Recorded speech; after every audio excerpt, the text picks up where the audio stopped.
बंधन भ्रमात्मक हटा तो परमानंद की बाढ़ आ जाएगी। आप भावना भी नहीं कर सकते, संसारिक शब्दों में कल्पना भी नहीं कर सकते कि परमानंद सुख कैसा होता है, क्योंकि जितनी भी रची हुई सृष्टि वो ब्रह्मा के द्वारा रची हुई है।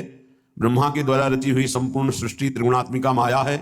यहां परमानंद की कहीं कोई अनुभूति की बात ही नहीं है। जब तक विषयानंद का त्याग नहीं होगा तब तक परमानंद की अनुभूति नहीं होगी। जब तक ज्ञान नहीं होगा तब तक विषयानंद का त्याग नहीं होगा, या प्रेम नहीं होगा तब तक विषयानंद का त्याग नहीं होगा।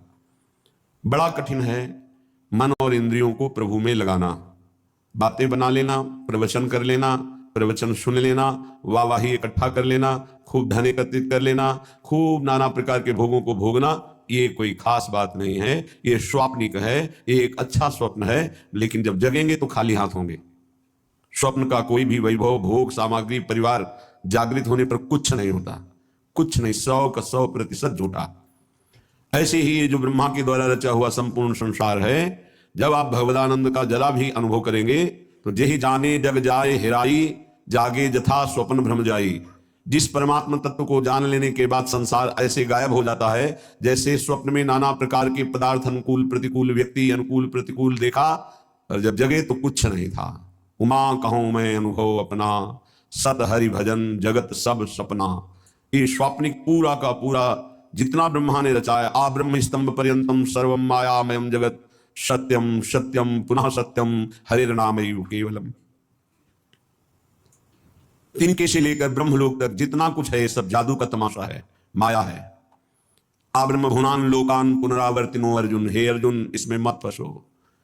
ये सब बार बार जन्म मरण का चक्र बढ़ाने वाले हैं, मिटाने वाले नहीं हैं। यहां से लेकर ब्रह्मलोक तक एकमात्र सच्चिदानंद में वृत्ति लगा दे, चाहे गृहस्थ हो या विरक्त हो, अपने अपने धर्म का पालन करते हुए वृत्ति को नाम में लगाना है, नाम में जीवन करना है।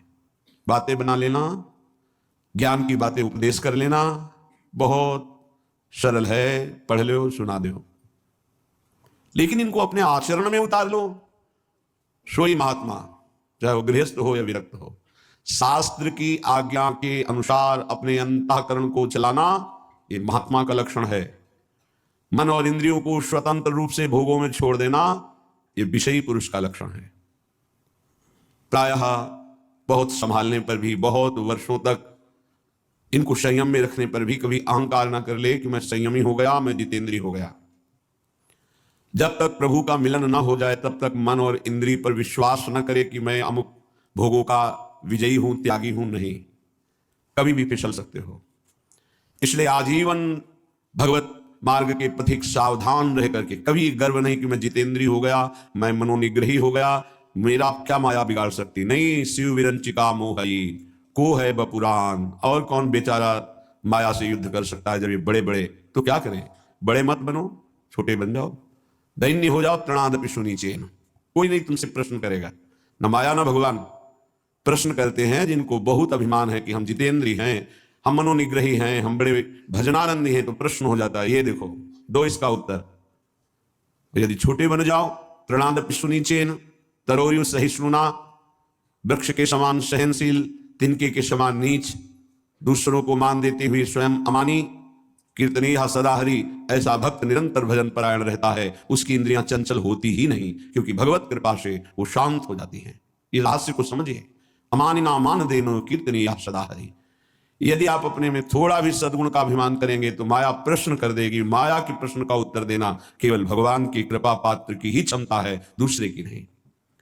श्रीपाद कह रहे हैं कि हे हरि कहां जाऊं, क्या करूं, ये इंद्रिया, ये मन मेरे वश में नहीं है, और बिना इनके वश में हुई भगवत प्राप्ति नहीं होती। प्रविशति सदा दोष निजया, ये सदैव दोष वाले कार्य में ही लगी रहती हैं, पापाचरण कराने के लिए प्रेरित करती रहती हैं।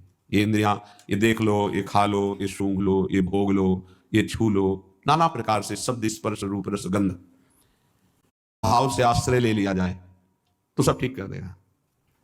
ये बड़ी अद्भुत महिमा है। कैसे ठीक कर देगा? जब आप श्री धाम वृंदावन का आश्रय लेंगे तो वृंदावन आपको किसी महापुरुष से मिला देगा।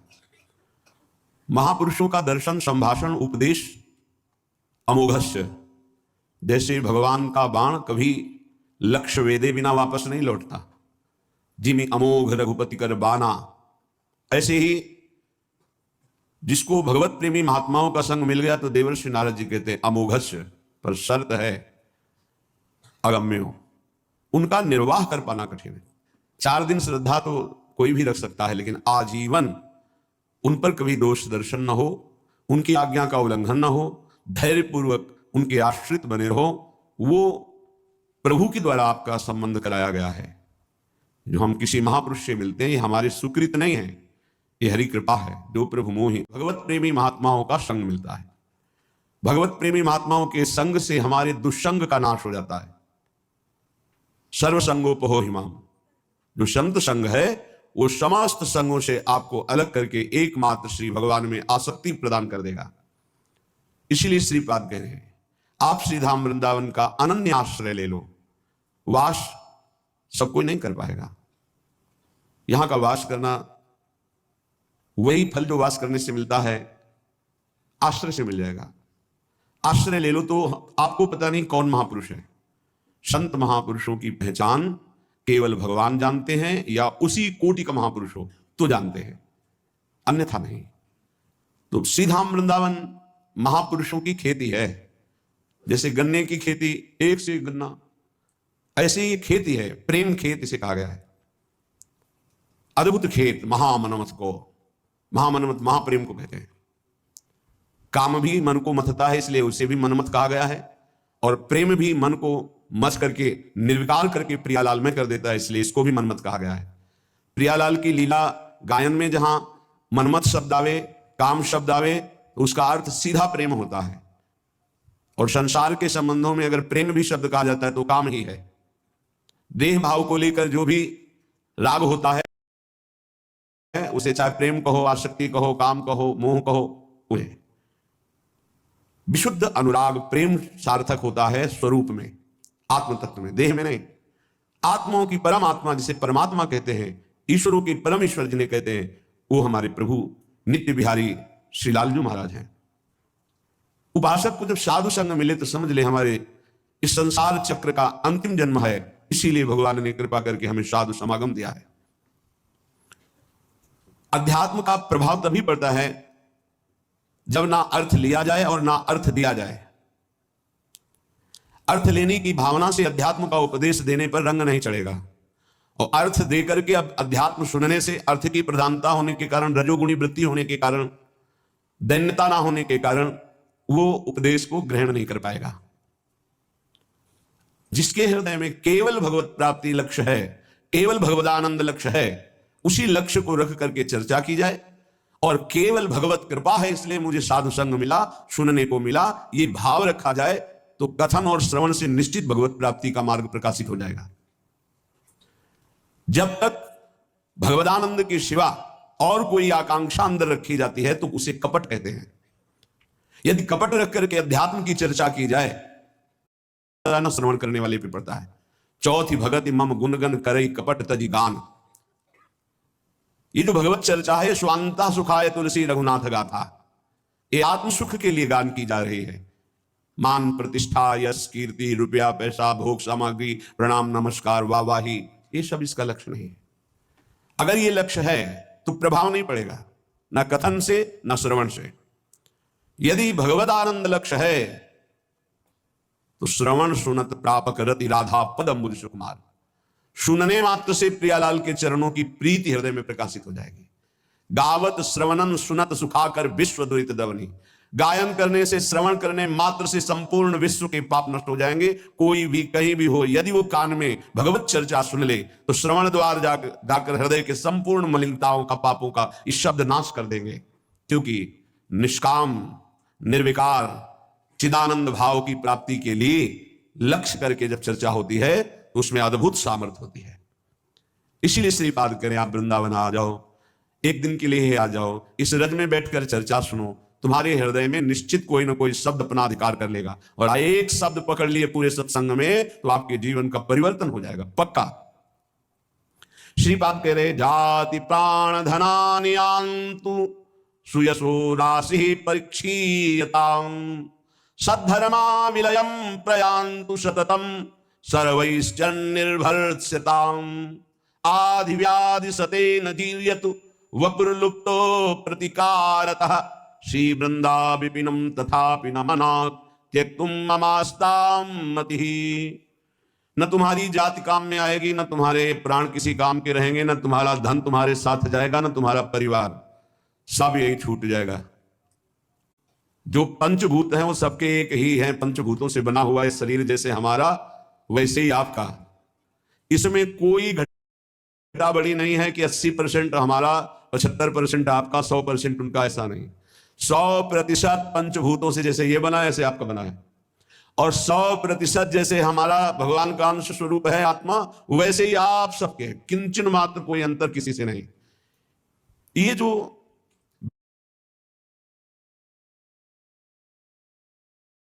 विविध प्रकार के धर्म, लोक धर्मों की व्यवस्था की गई है, वो भगवत प्राप्ति के लिए की गई है। एक दूसरे पर घृणा, नफरत, लड़ाई झगड़ा, ऊंच नीच, इसके लिए नहीं की गई।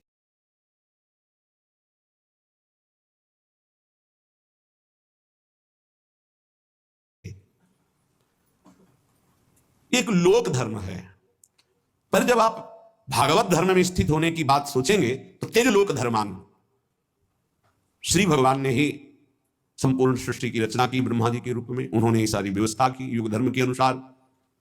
वही भगवान श्री राम जो हरि हैं, जिनके नाम कमल से ब्रह्मा प्रकट हुए, सबरी जी के सामने बैठे कुश की चटाई पर, बड़े बड़े योगियों के द्वारा पावन किए हुए हृदय कमल में जिनका पधारना कठिन होता है, सबरी माई के सामने बैठे हुए। कौन है सबरी मैया? सब दंडकारण्य के ऋषि, बड़ा ऐसा मतंग ऋषि, सबरी की भावना को पहचाना और अपने पास में कुटिया बनाई और कहा, बेटा तुम निश्चिंत होकर यहां भजन करो।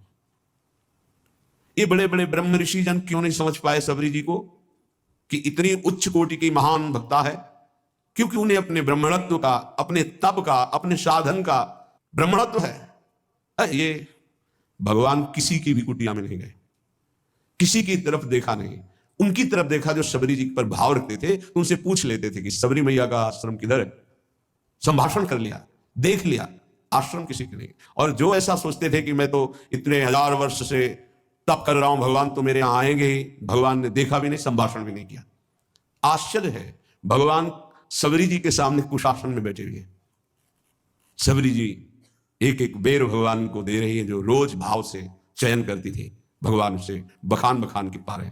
फिर भगवान सबरी जी की स्तुति करते हैं।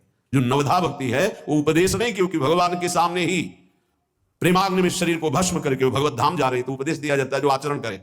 सबरी जी में तो संपूर्ण प्रेम लक्षणा भक्ति का प्रादुर्भाव हो चुका है, जो नवधा भक्ति के बाद होती है।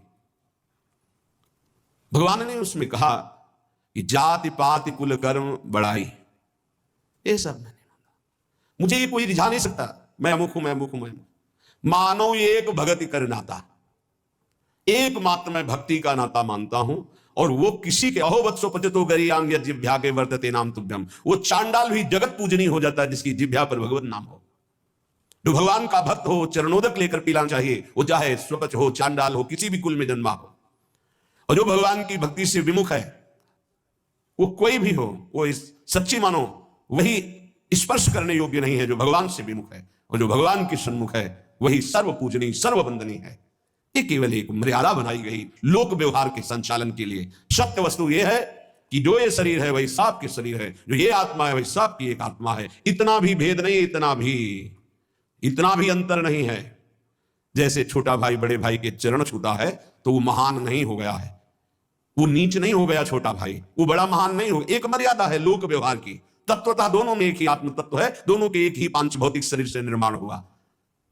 ये जो जाति है, जो शरीर है, जो प्राण है, जो धन है, जो परिवार का संबंध है, ये केवल लोकवत है। एक ऐसे ही चंद दिनों में सब छूट जाएगा। ना ये पहले मिला था, ना ये बाद में रहेगा। ये बीच में कुछ समय के लिए, जिसे तुम बहुत लंबा समय समझते हो, 70 वर्ष 80 वर्ष, ये कुछ नहीं है। विचार करके देख लीजिएगा। श्रीपाद कह रहे हैं ये सब नष्ट हो जाएगा, छूट जाएगा। जिस लिए आए हो, खास बात उसको तुम भूल गए हो। तुम परम धर्म की प्राप्ति के लिए आए हो। सावई पुंसो परो धर्मो ये तो भक्ति अधोक्ष जे। भगवान श्री कृष्णचंद्र जी के चरणारविंद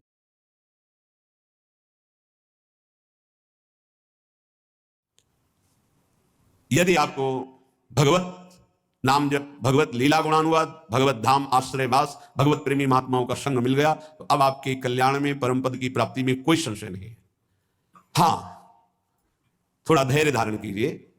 यदि आपका कोई निरंतर तिरस्कार करे तो भी भजन को छोड़ना मत और भजन को खर्चा मत होने देना।